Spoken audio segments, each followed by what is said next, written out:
Good morning, students. Welcome to Study with Preksha 5483. आज हम आपके लिए लाए हैं class eighth English workbook practice paper number 1। सबसे पहले ये पोएम दी हुई है। इस पोएम को पढ़कर समझकर नीचे लिखे हुए क्वेश्चंस के आंसर्स लिखने हैं।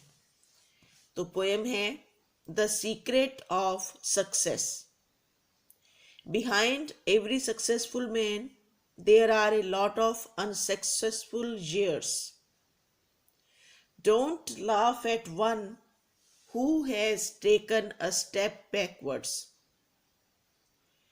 एक सफल व्यक्ति के पीछे बहुत से असफल वर्ष होते हैं, यानी कि सफलता पाने के लिए कई वर्षों तक लगातार प्रयास करने पड़ते हैं, जिनमें से बहुत से असफल भी होते हैं। अगर कोई थोड़ा पीछे हट रहा हो तो उसका मजाक मत उड़ाइए। Don't laugh at one who has taken a step backwards, he may be taking a running start. हो सकता है वो दौड़कर दोबारा शुरू कर रहा हो। The road to success is always under construction. जो मार्ग आपको सफलता पे ले जाता है उस पे लगातार काम चलता रहता है। कंस्ट्रक्शन माने काम बनाने का काम, यानी कि सफलता पाने के लिए लगातार प्रयास करते रहना पड़ता है। Your biggest competitor is your own view of your future. आप अपने भविष्य को कैसे देखते हैं? क्या सोच रखा है आपने अपने भविष्य के बारे में? उसी विचार से, व्यू माने विचार, आपका सबसे बड़ा मुकाबला है। Ambition without effort is like horizon. Horizon क्षितिज वो स्थान है जहां धरती और आकाश मिलते हुए प्रतीत होते हैं, परंतु वहां पर जाया नहीं जा सकता क्योंकि वो रियल नहीं है। तो एम्बिशन विदाउट एफर्ट भी होराइजन ही है कि आप प्रयास नहीं करेंगे तो अपने एम्बिशन को, अपने सपने को पा नहीं सकेंगे। You see it but never reach it. Success is sweet. सफलता अच्छी लगती है, मीठी होती है, but it's secret is sweat. परंतु इसका रहस्य है पसीना। ये स्वेट है, पसीना बहाकर ही सफलता मिलती है। Change your thoughts and you change your world. विचार बदलो और दुनिया बदल जाएगी। Tough time never lasts but tough people do.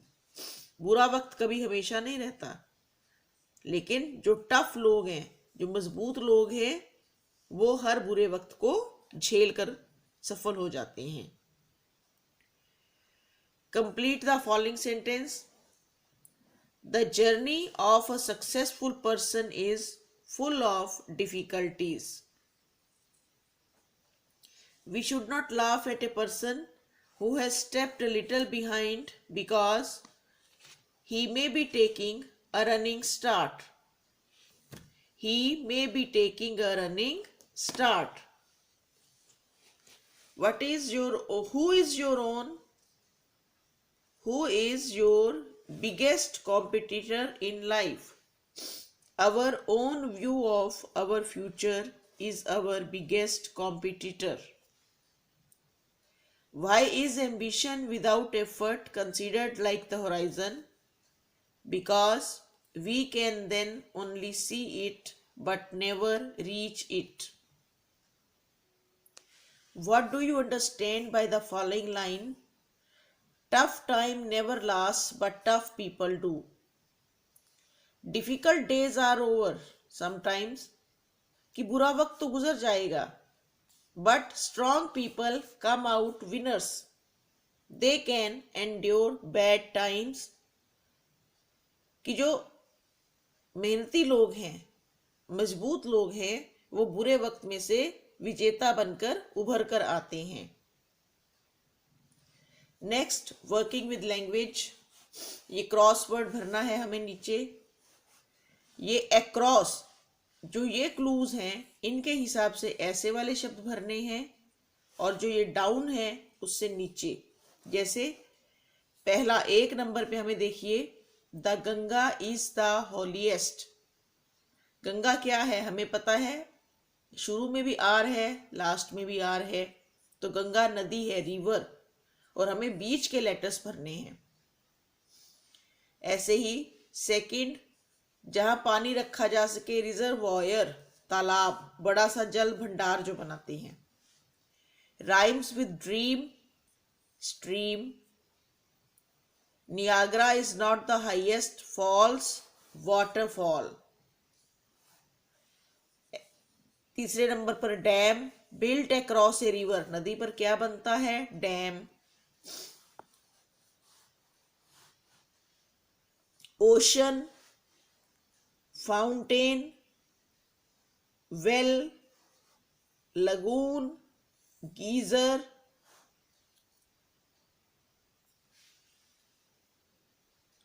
Opposite of ill, well, कुआं।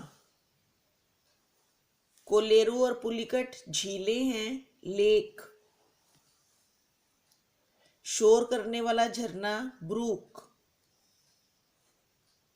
ये देखिए एक बार आप सारे।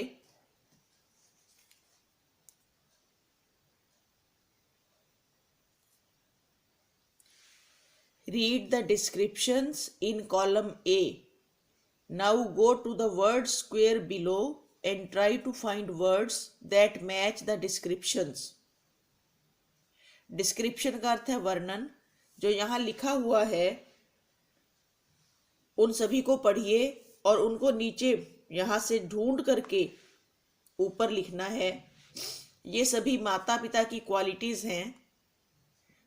First and last letter of each word is given along with the number of letters in each word.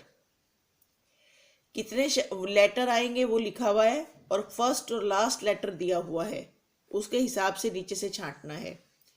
पहला है प्रोवाइडिंग प्रोटेक्शन, कि वो हमारी सुरक्षा करते हैं, तो उनके लिए एडजेक्टिव बना प्रोटेक्टिव। ये देखिए क्रॉसवर्ड में पी दिया हुआ है, ई।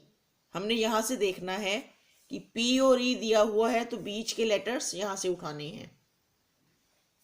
गुड एंड हेल्पफुल, केयरिंग, ये सी दिया हुआ है, आपने यहां से देखिए CARING।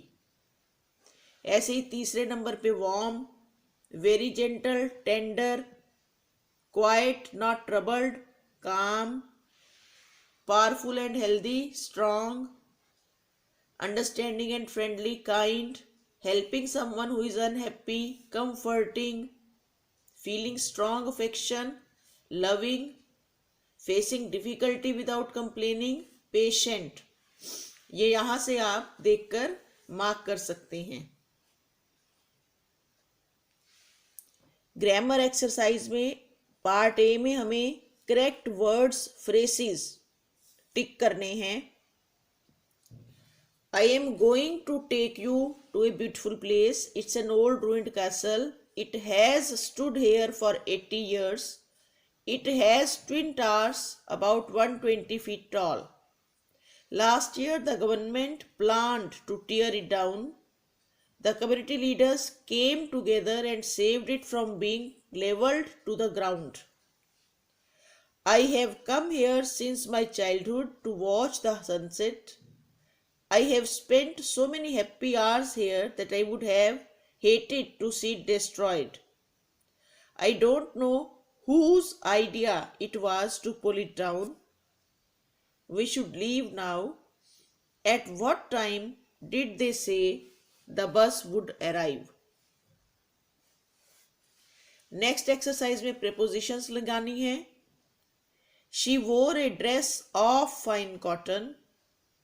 The young man was shot by a terrorist. Mohan was made captain of the hockey team. The boy came running into the house. He was hit with a stone. She fed the baby with a spoon. My father is going to Mumbai next month. It is a book for children. Are these presents for me? The lorry was loaded with timber.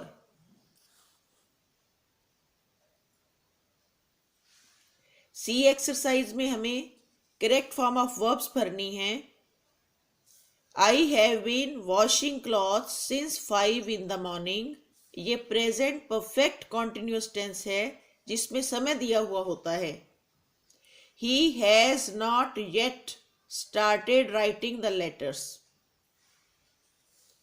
Yet को यहां भी लिख सकते हैं और last में भी लिखा रह सकता है। Anil goes to school daily at 8 AM in the morning। Gandhiji spun every day for 2 hours. My brother was driving carefully when the accident occurred। इस एक्सरसाइज में वॉइस चेंज करनी है। My slate was broken by her yesterday। Object को आगे ले जाइए और subject को पीछे। शी का बन गया her. Cricket will be played by me. Paintings are liked by Puneet। Was a story being told by Goswami। Mahesh Shankar read the letter। The letter was read by Mahesh Shankar। Passive voice में हमेशा helping verb और verb की third form का प्रयोग किया जाता है। Next exercise है राइटिंग एंड कंपोजिशन। इसमें write a letter to your parents for thanking them for what they have done for you. कि आपके माता पिता ने आपके लिए आज तक जो कुछ किया है वो सब लिखिए। आप इस समय एक हॉस्टल में रह रहे हैं। कोई भी पत्र लिखते समय सबसे पहले ऊपर अपना एड्रेस। आप इस समय साईं हॉस्टल ITI यमुनानगर हरियाणा में रह रहे हैं। फिर डेट लिखिए। 2 तरीकों से लिख सकते हैं, ऐसे या ऐसे। पहले महीने का नाम, फिर डेट, फिर साल। Dearest daddy and mummy, I am quite well here. मैं यहाँ पर बिल्कुल ठीक हूँ। Hope you will be fine there. आप भी वहाँ अच्छे होंगे। I feel homesick. मुझे घर की याद आती है। होम सिक माने घर की याद आना। I miss you very much. There is no one to wake me up. अब यहाँ कोई मुझे जगाने वाला नहीं है। टू मेक मी स्लीप, मुझे सुलाने वाला कोई नहीं है। और आस्क मी टू स्टडी, ना ही कोई मुझे पढ़ने के लिए कहता है। I have to do it all on my own. ये सब मुझे अब अपने आप ही करना पड़ता है। I feel thankful to you for raising me into a well disciplined boy. You have given me love, protection, and above all, values. I have learnt from you to value relations and time. You have taught me to give my best and never to lose hope. You have given me best of everything: food, home, school, and above all, a loving family. I am fortunate enough to have you. मैं सौभाग्यशाली हूं कि आप मेरे माता पिता हैं। Yours affectionately, आपका प्यारा बच्चा। नीचे आप अपना नाम लिखेंगे। ये लेटर को एक बार फिर से देख लीजिए।